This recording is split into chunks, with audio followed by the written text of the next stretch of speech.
Bonjour.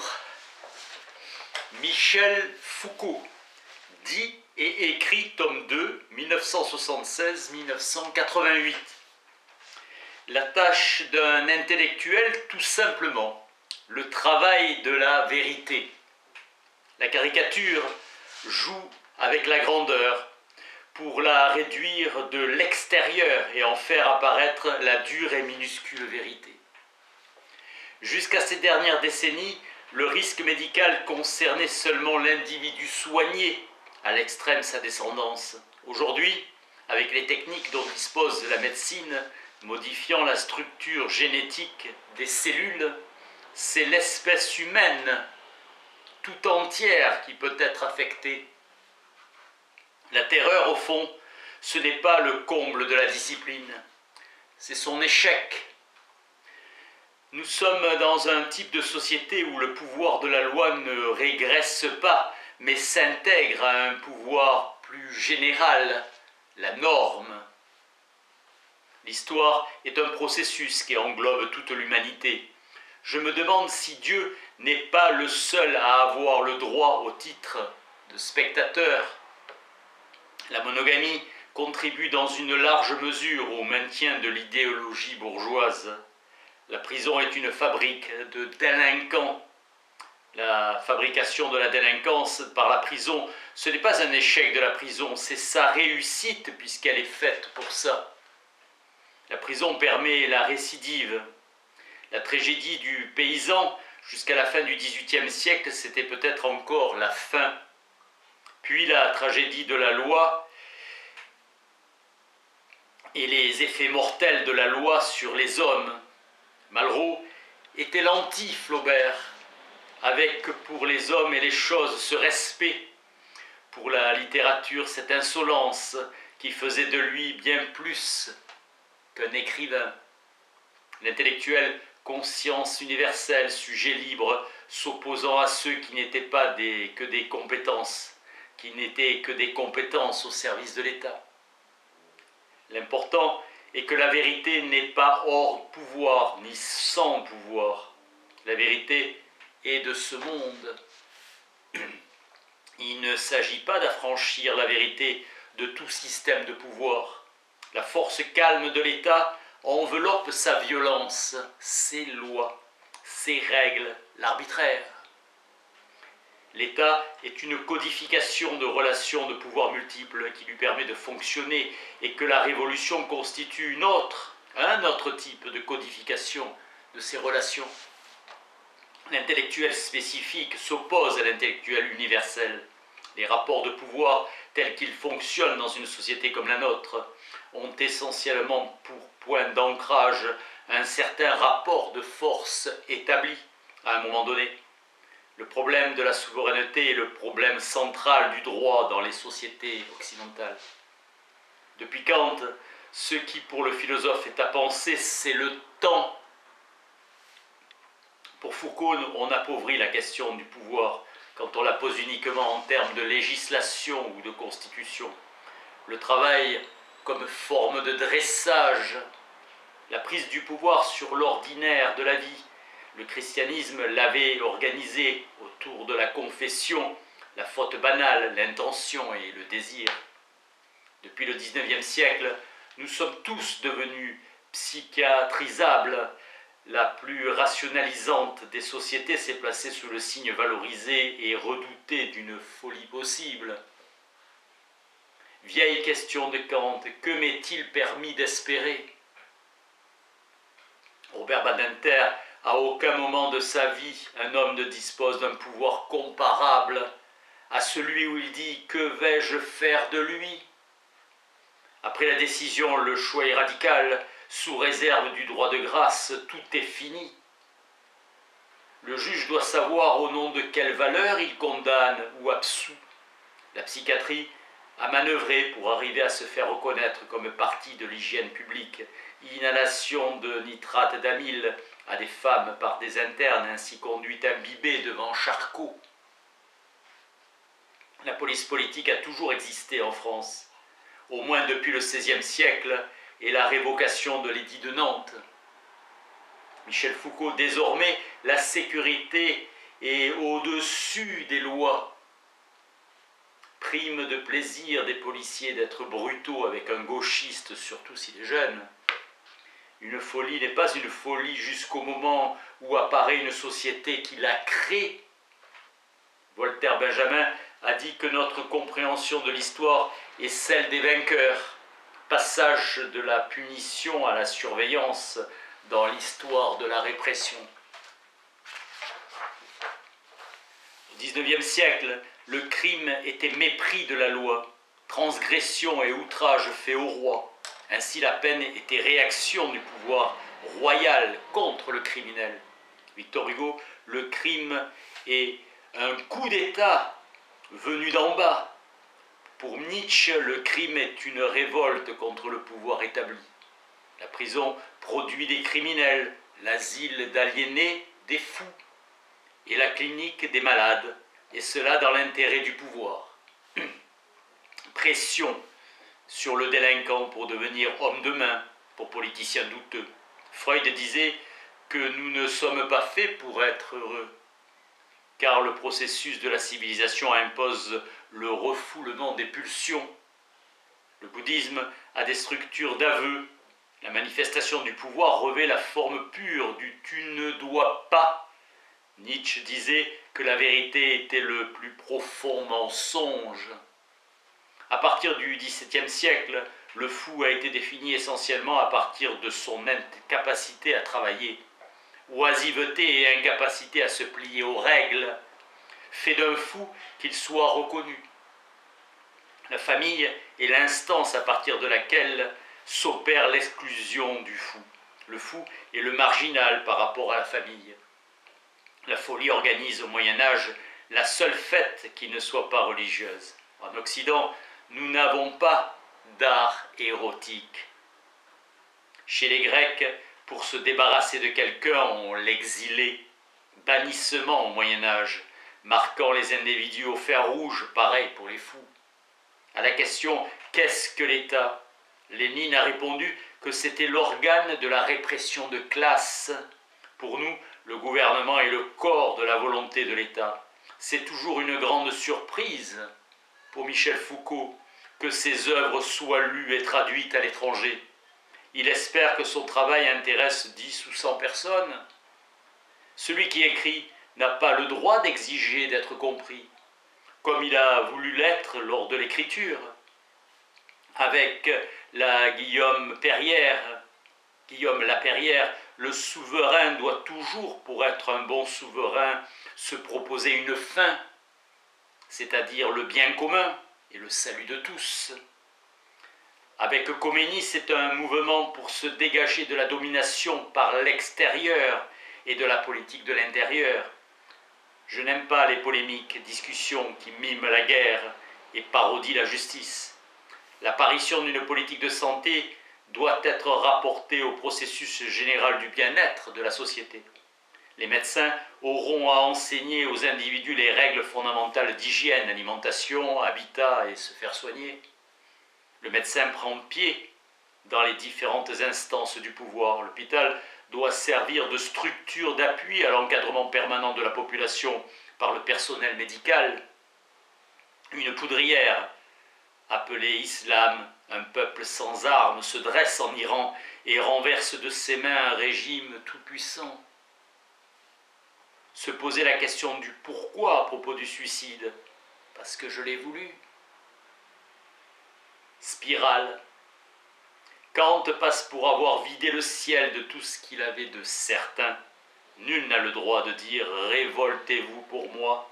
Il y va de la libération finale de tout homme. Le problème des réfugiés est un présage de la grande migration du XXIe siècle. Les pays qui n'ont plus besoin de main-d'œuvre en raison de l'évolution technologique cherchent à renvoyer les émigrés. Naissance de la biopolitique, pratique gouvernementale de l'ensemble des vivants constituants population, santé et longévité. La biopolitique est apparue à l'intérieur du libéralisme, système soucieux du respect des sujets, de droits et de la liberté.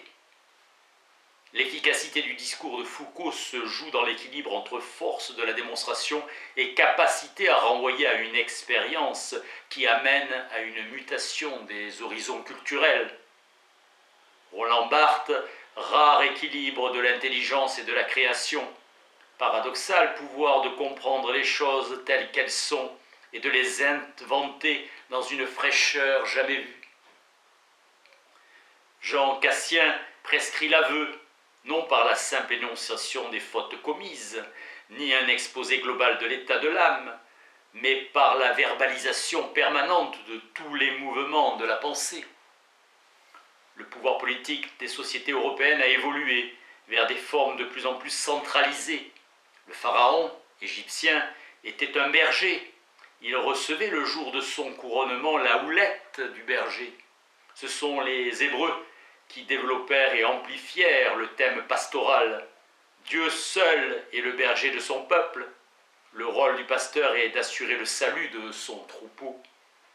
Il veille à ce que toutes ses brebis soient rassasiées et sauvées sans exception.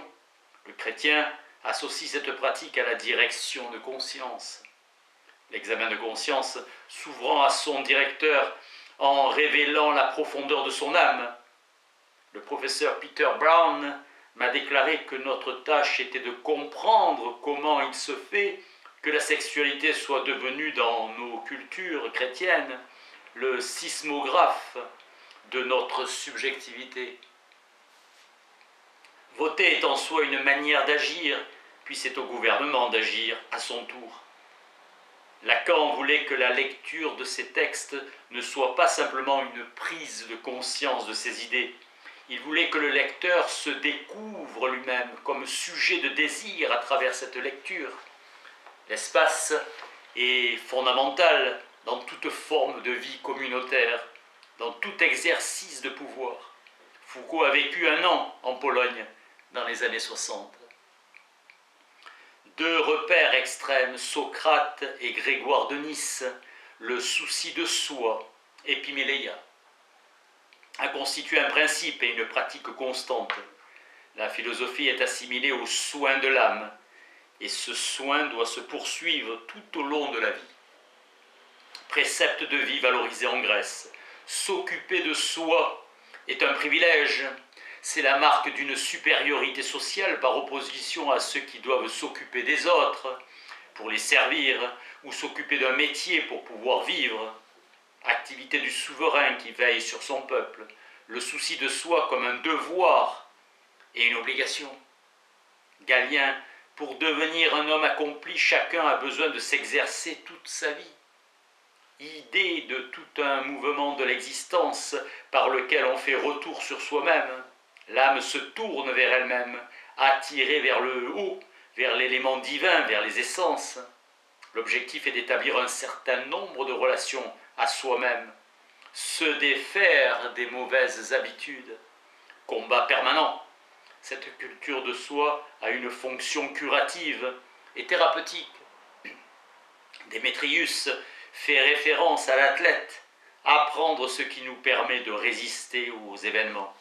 Pour Marc Aurèle, la perfection morale comporte qu'on passe chaque journée comme si c'était la dernière, que chaque action soit faite comme si c'était la dernière, vivre aussi bien que je le devrais pour les Grecs, techné tou biou, devenu techné de soi. Êtes-vous l'esclave ou le maître de vos désirs, actif, passif? L'austérité sexuelle dans la société grecque était une mode, un mouvement philosophique qui émanait de gens très cultivés, donnant à leur vie plus d'intensité et de beauté. Dans le culte californien du soi, on doit découvrir son vrai moi en déchiffrant sa vérité. Dans Phèdre, critique de l'écriture comme support matériel de la mémoire. L'écriture remplace les regards des compagnons d'ascèse. L'écriture donne ce qu'on a fait ou pensé à un regard possible. Rôle d'épreuve de vérité. Il faut lire, disait Sénèque, mais aussi écrire. Chez Épictète, l'écriture est liée à la méditation, exercice de la pensée. Elle réactive ce qu'elle sait. Carnet individuel servant d'aide-mémoire, matériel pour des exercices, lire, relire, méditer, s'entretenir avec soi-même et avec d'autres. Upomnémata, moyen par lequel on détache l'âme du souci du futur pour l'infléchir vers la méditation du passé. Sénèque, qui enseigne, s'instruit. Écrire, c'est se montrer, se faire voir, faire apparaître son propre visage auprès de l'autre. La lettre, en tant qu'exercice, travaille à la subjectivation du discours vrai. Par la missive, on s'ouvre au regard des autres et on loge le correspondant à la place du Dieu intérieur. La lettre, moins un déchiffrement de soi par soi que comme une ouverture qu'on donne à l'autre sur soi-même. La lettre est une manière de se présenter à son correspondant dans le déroulement de la vie quotidienne. Lettre de Marc Aurèle, à Fronton, écrite lors des campagnes comme cure de santé et comme occasion de s'occuper de soi-même. Foucault dit qu'en étudiant la rationalité des dominations, il essaie d'établir des interconnexions qui ne sont pas des isomorphismes. Cela fait partie du destin de tous les problèmes posés, de s'avilir en slogan. Personne n'a dit « la raison c'est le pouvoir ». Personne n'a dit « le savoir c'est un pouvoir ». Kant ne demande pas qu'on pratique une obéissance aveugle et bête, mais qu'on fasse de sa raison un usage adapté. Pour Baudelaire, la modernité n'est pas simplement forme du rapport au présent, c'est aussi un mode de rapport qu'il faut établir à soi-même. L'attitude volontaire de modernité est liée à un ascétisme indispensable. Descartes a libéré la rationalité scientifique de la morale et Kant a réintroduit la morale comme forme appliquée des procédures de rationalité. Kant dit « je dois me reconnaître comme sujet universel, c'est-à-dire me constituer dans chacune de mes actions comme sujet universel en me conformant aux règles universelles. » L'éthique du souci de soi comme pratique de la liberté. L'exercice des pratiques de liberté exige un certain degré de libération. Il faut pratiquer la liberté éthiquement, car l'éthique est la pratique de la liberté. La pratique réfléchie de la liberté. La liberté est la condition ontologique de l'éthique, mais l'éthique est la forme réfléchie que prend la liberté. Le souci de soi a été le mode dans lequel la liberté individuelle s'est réfléchie comme éthique. La liberté individuelle était pour les Grecs quelque chose de très important. N'être pas esclave d'une autre cité était un thème absolument fondamental. Contrairement à ce que dit Hegel, selon lequel la liberté de l'individu n'aurait aucune importance devant la belle totalité de la cité. On a une éthique qui a pivoté autour du souci de soi. Le souci de soi est la connaissance de soi.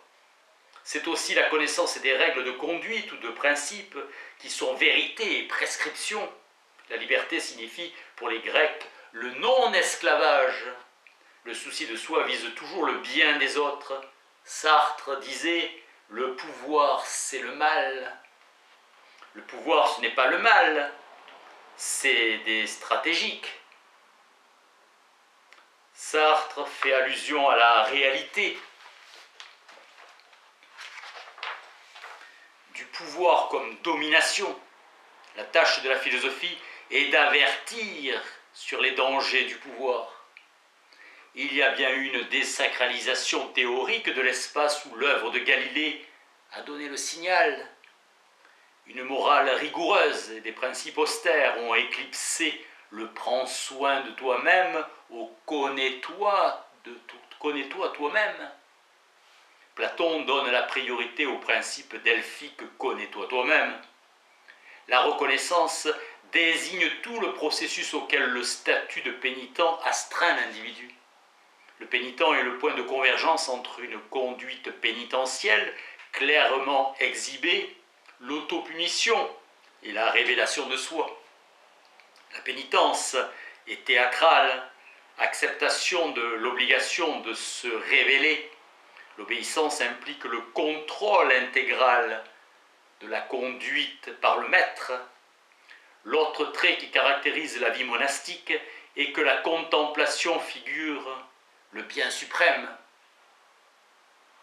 Tourner sans cesse ses pensées vers Dieu, le cœur assez pur pour voir Dieu, révélation de soi comme expression de la vérité du sujet dans le christianisme des premiers siècles, et verbalisation analytique et continue des pensées que le sujet pratique dans le cadre d'un rapport d'obéissance absolue à un maître, modèle du renoncement du sujet à sa volonté et à lui-même. Palazzo écrit au XVIIe siècle: une raison d'État est une méthode ou un art nous permettant de découvrir comment faire régner l'ordre ou la paix au sein de la République. Toute l'analyse de Machiavel définit ce qui consolide le lien entre le prince et l'État. L'État est une chose qui existe pour soi. Notre rationalité politique tient à l'intégration des individus en une communauté. L'antinomie droit-ordre permet la rationalité politique moderne. Le droit renvoie toujours à un système juridique, tandis que l'ordre se rapporte à un système administratif. Rêve de conciliation du droit et de l'ordre. Il est impossible de concilier droit et ordre, car lorsque l'on s'y essaie, c'est uniquement sous la forme d'une intégration du droit à l'ordre de l'État.